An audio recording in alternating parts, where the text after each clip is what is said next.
पर बात संविधान के अर्थ की। संविधान को अंग्रेजी भाषा में कॉन्स्टिट्यूशन कहते हैं, जिसका शाब्दिक अर्थ होता है संरचना। संविधान शब्द की उत्पत्ति लैटिन शब्द कॉन्स्टिट्यूरे प्लेस टुगेदर से हुई है, जिसका शाब्दिक अर्थ है एक जैसी सोच का रखना।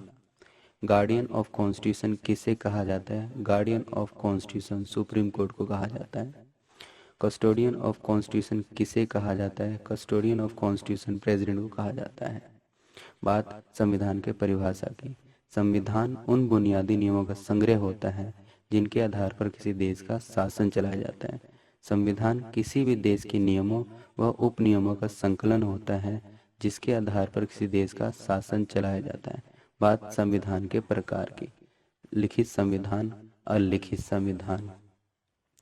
लिखित संविधान नियमों और कानूनों का ऐसा संग्रह जो लिखित अवस्था में होता है उसे लिखित संविधान कहते हैं। जैसे भारत, अमेरिका, दक्षिण अफ्रीका, रूस का संविधान लिखित संविधान है।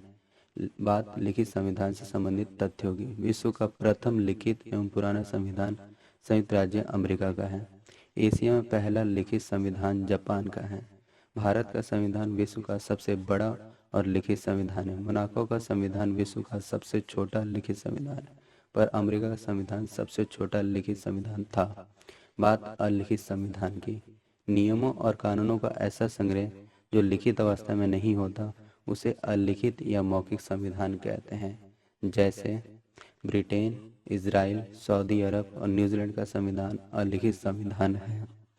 बात अलिखित संविधान से संबंधित तथ्यों की। विश्व में सबसे पहले संविधान का विचार इंग्लैंड के सर हेनरी मैन ने दिया था।